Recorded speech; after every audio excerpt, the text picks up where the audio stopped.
Olá, vamos a mais histórias de Maria? A primeira história que eu vou ler hoje chama-se Meu Pai, Meu Herói. E vou mostrar a ilustração para vocês. É um soldado. Vamos ver o porquê dessa ilustração, né? Então vamos lá. Meu pai, meu herói. Meu pai, homem de caráter, homem que constituiu uma numerosa família, trabalhando duro, com muita fibra, sempre pensando em passar seus ensinamentos e em nos dar o melhor que podia. Afinal, eram 9 bocas para sustentar, para alimentar. Ele sempre nos contava suas histórias de criança, histórias que me cortavam o coração, porque ficava imaginando o quão difícil deve ter sido sobreviver de forma tão inóspita para uma criança pequena. Com 3 anos de idade, perdeu seu pai e com 6 ficou praticamente órfão. Não tinha uma casa fixa, vivia um pouco cá, um pouco lá, contando com a sorte de que alguém lhe desse abrigo. Minha avó, sua mãe, era muito pobre e as dificuldades de criar ele e seus 3 irmãos eram muitas.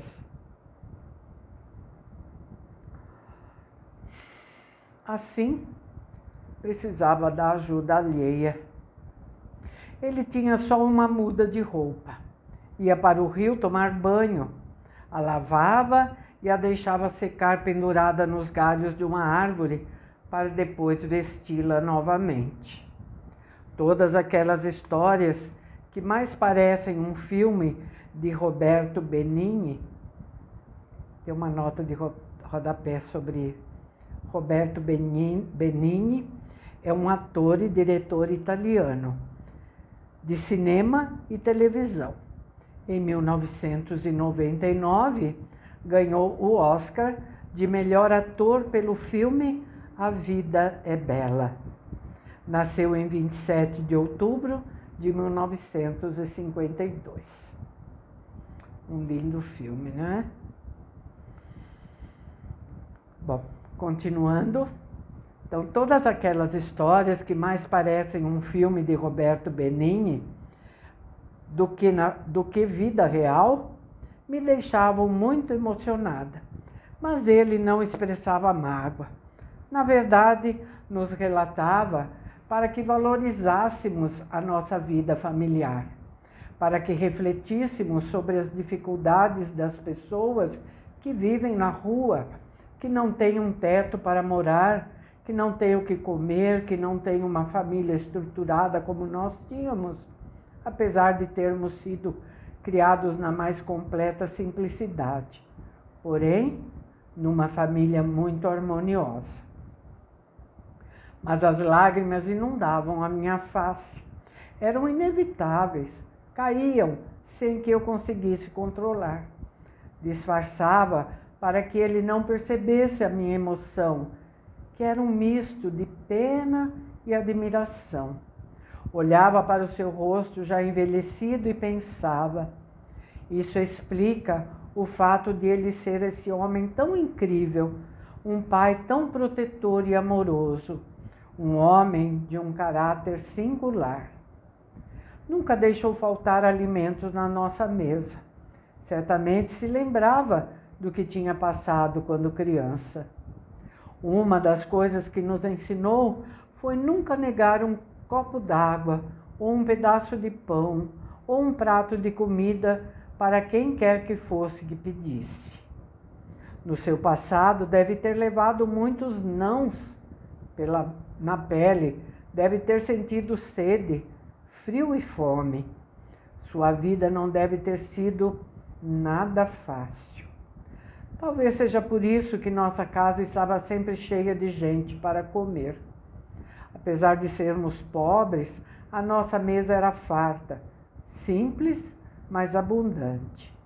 Minha mãe fazia a mágica da multiplicação, cozinhava com prazer para todos que lá chegavam. Meu pai era um homem bom, seus ensinamentos estão sendo seguidos por intermédio dos filhos e dos filhos dos filhos.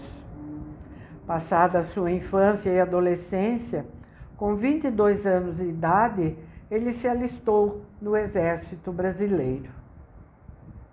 Viajou de navio para a Itália com a Força Expedicionária Brasileira para combater na Segunda Guerra Mundial de 1945, junto a outras centenas de jovens, para ajudar aquele país a se livrar do fascismo de Mussolini.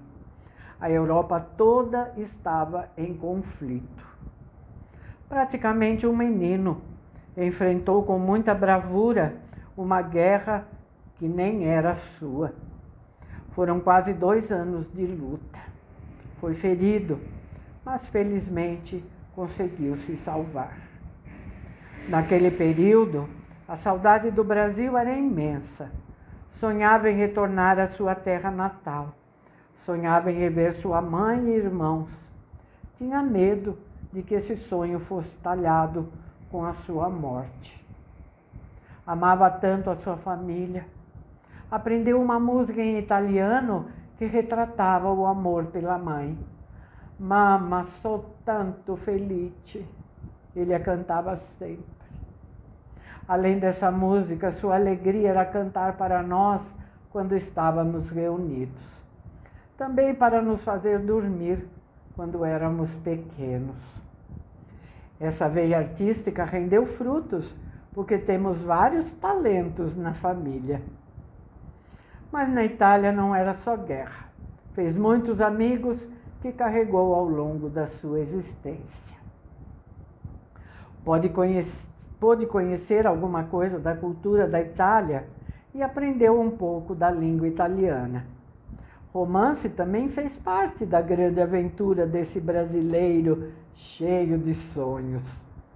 Conheceu uma linda moça chamada Filomena e se lembrava dela com muito carinho, pois o ajudou a enfrentar a tristeza da guerra e a saudade do Brasil e de sua família. Sempre contava também do sucesso que os soldados brasileiros faziam com as donzelas italianas. A alegria em geral é uma característica do nosso povo. Eles começaram a namorar, até que um dia resolveram noivar. Naquela época, os relacionamentos eram muito tradicionais. Para que ele pudesse frequentar a casa dela, tinha que assumir um compromisso, o que de fato aconteceu. Na noite da oficialização do namoro, voltou para o acampamento e quando chegou, já havia um movimento que eles deveriam mudar de lugar. Talvez fosse estratégia de guerra. Era uma situação muito complicada. Foi então que tiveram que levantar acampamento e se transferir para outra região. As dificuldades de comunicação daquela época eram terríveis, só por cartas. Infelizmente, não teve como avisar a moça. Tudo isso fez com que nunca mais a visse.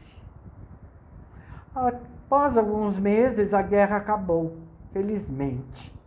Os sobreviventes embarcaram de volta para o Brasil e ele teve que partir.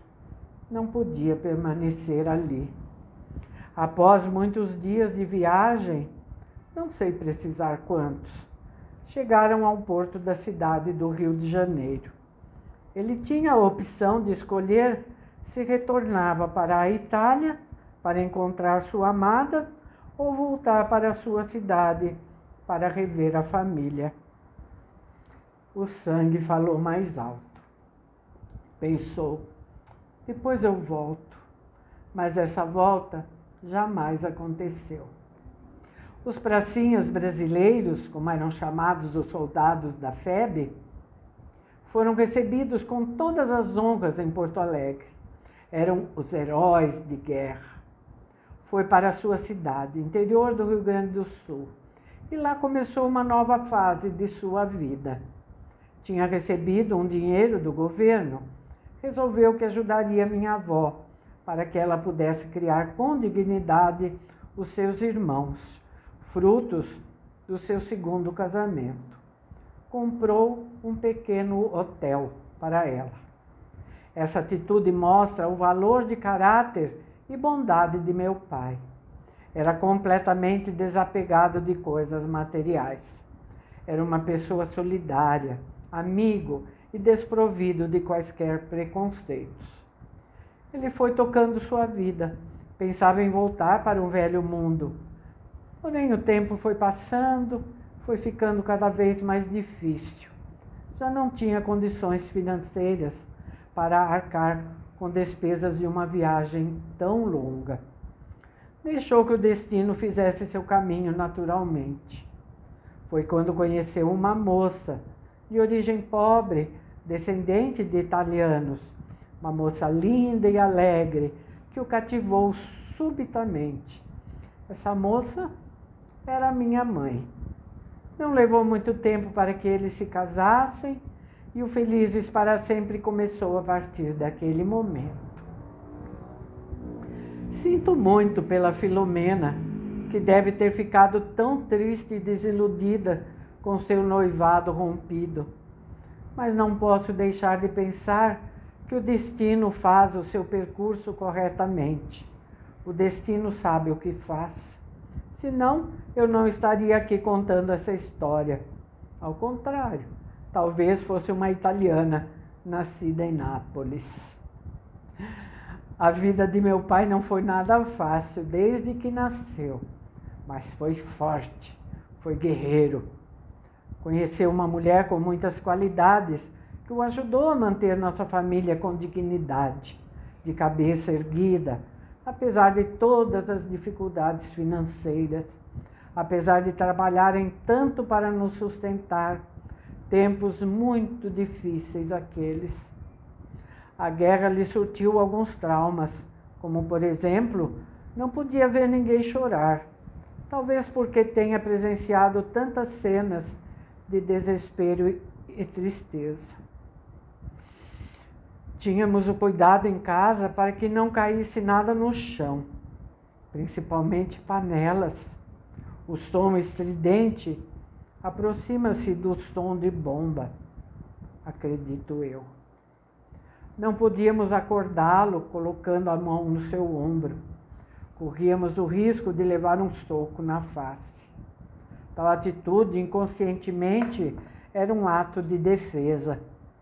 Certamente, na guerra devem ter ocorrido diversas situações semelhantes. Mas, à medida que o tempo foi passando, essa neurose foi amenizando. Ele foi um pouco severo. Amoleceu mais tarde, com os filhos já criados e encaminhados. De repente, aquela severidade era uma maneira de educar, era uma forma de evitar que saíssemos dos trilhos. Mas uma coisa é certa, seus princípios de caráter e honestidade foram seguidos. Valores esses que fazem toda a diferença quanto à harmonia familiar. Uma frase que ouvíamos sempre dele era que a nossa herança seriam os nossos estudos. Dizia ele: quando eu não existir mais, vocês terão suas próprias profissões. Sempre nos incentivou a fazer a escolha certa, trabalhar naquilo que nos fazia feliz e, principalmente, estudar. Passamos por algumas tristezas. Meu pai era um homem forte, porém já com uma idade avançada, se desestabilizou quando minha mãe morreu repentinamente. Não só ele, como também toda a família. Não estávamos preparados para perder a pessoa que era o pilar, que nos mantinha unidos e felizes, apesar de sermos, na época, já adultos. Minha mãe, aquela pessoa doce, que fazia do nosso lar o melhor lugar do mundo, não estava mais entre nós. Pensávamos, e agora? O que vamos fazer? Sofremos muito. Acredito que Deus não nos dá o fardo maior do que possamos carregar. O tempo foi passando e os corações foram sendo abrandados. Ficaram só as lembranças e uma grande saudade. Meu pai conseguiu sobreviver a esta perda e a outras que vieram depois. Perdas estas que deixarei para uma outra história da minha vida. Tenho tanto orgulho de ter tido a oportunidade de ser sua filha. Tenho tanto orgulho dos pitacos rançosos que ele dava, que na época me deixavam emburrada. Agora consigo perceber que tudo faz parte da criação positiva de um filho, que os limites resultam em um bom desenvolvimento afetivo e cognitivo. Meu pai viveu 84 anos. Partiu feliz, realizado. Era paparicado por todos. Vivia rodeado dos filhos e netos. Tinha o melhor abraço do mundo. Seu abraço de urso, como eu sempre dizia. Ainda consigo sentir o calorzinho do seu abraço com os tapinhas nas minhas costas. Posso dizer em letras garrafais que ele cumpriu muito bem sua missão nesse plano terrestre. Meus irmãos e eu, até hoje, apesar de morarmos distante uns dos outros, temos uma família unida que transborda amor. Somos assim, não é à toa. Somos assim porque tivemos pais que nos ensinaram o que é essencial nesse mundo. Somos assim porque eles nos ensinaram que o amor e o respeito ao próximo é a fórmula de uma vida plena. E assim seguiremos, honrando a sua memória e tudo o que ele representou e ainda representa em nossas vidas. Pai, te amo até além da eternidade.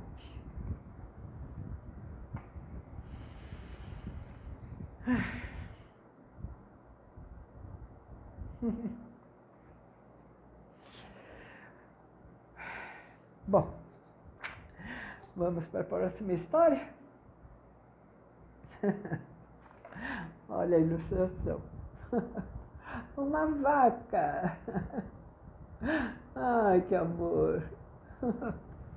A história chama-se Essa Vaca é uma Gata. Como assim? Me perguntavam. Todos os dias ia para a escola a pé, por uma estradinha de chão batido. Caminhava contemplando a paisagem e interagindo com a natureza. Olhava para as frutinhas vermelhas e amarelas, pitangas, araçás, guabiroba. Aproveitava para colhê-las, enchia as mãos e ia comendo. Dividia com meus colegas o que sobrava.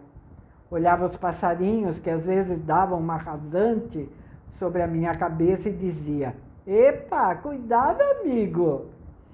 Fazia tão feliz aquele percurso, sentia o cheiro do mato, outros tempos, principalmente quando havia chovido um dia antes.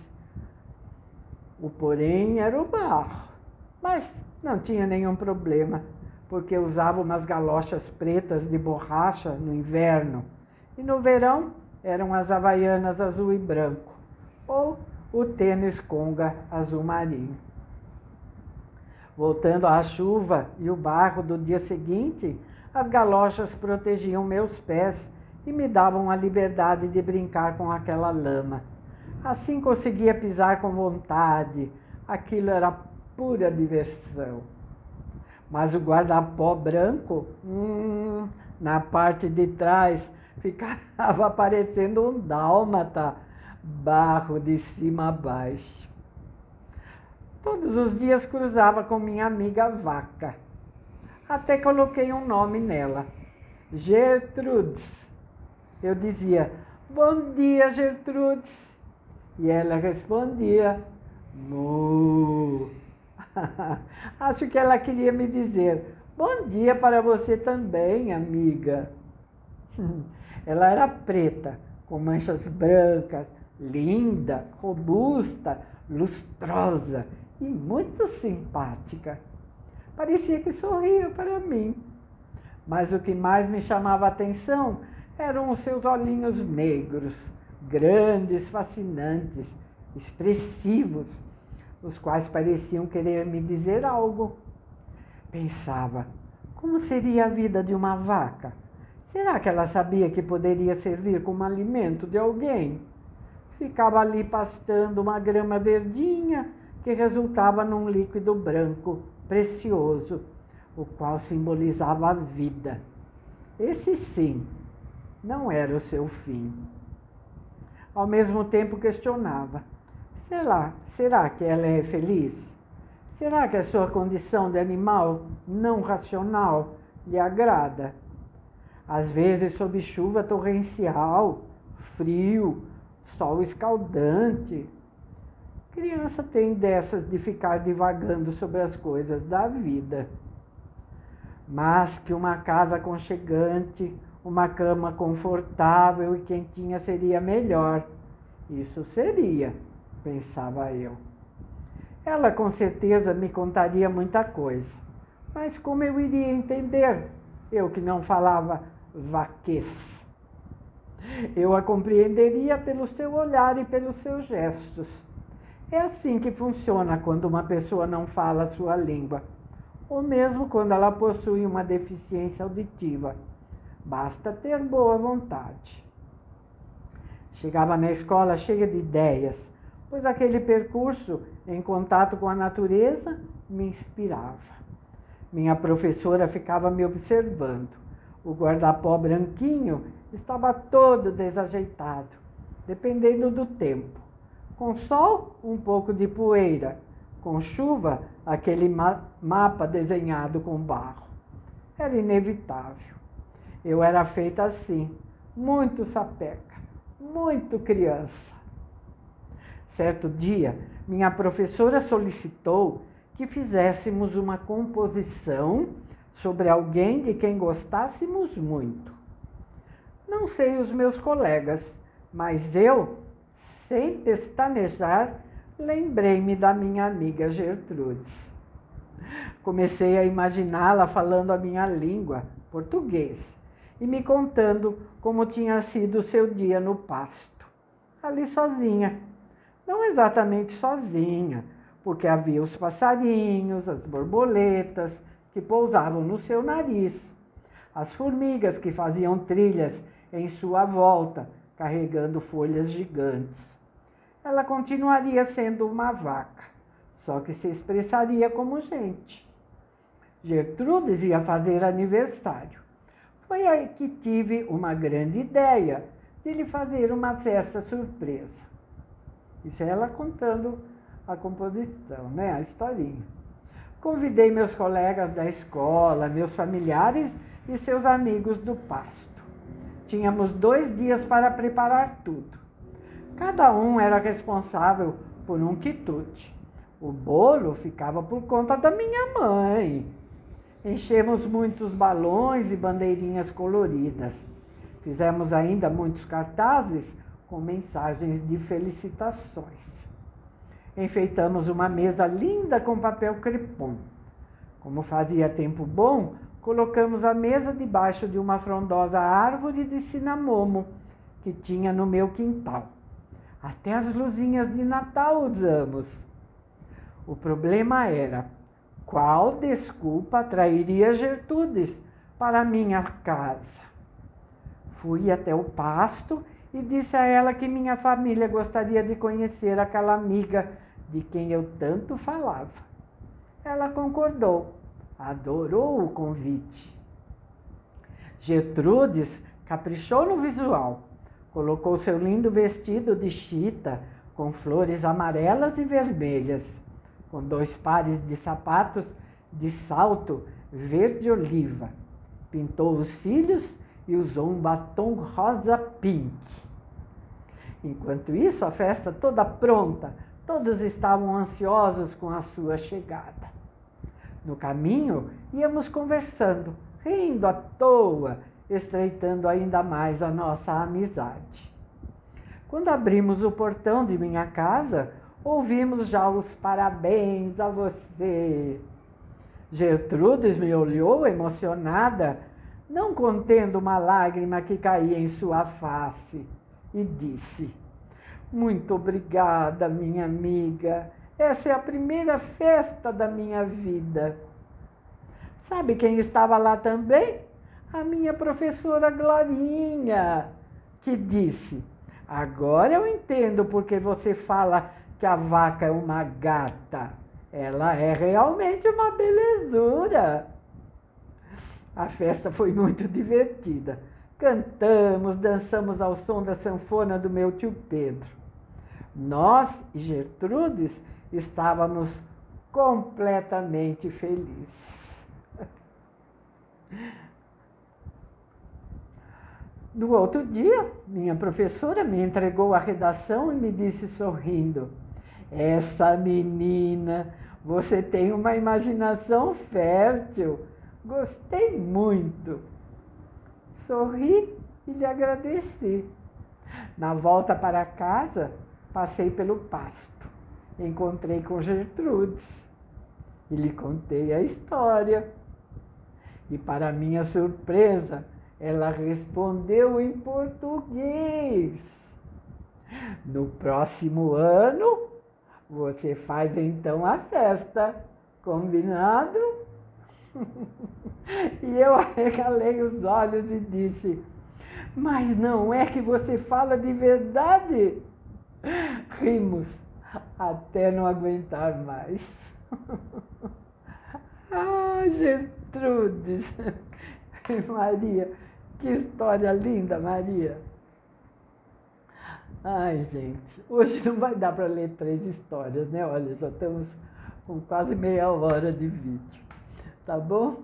Hoje ficamos com 2 só, mas valeu muito, né? A história linda do pai dela e essa história deliciosa da vaca Gertrudes. Muito bom.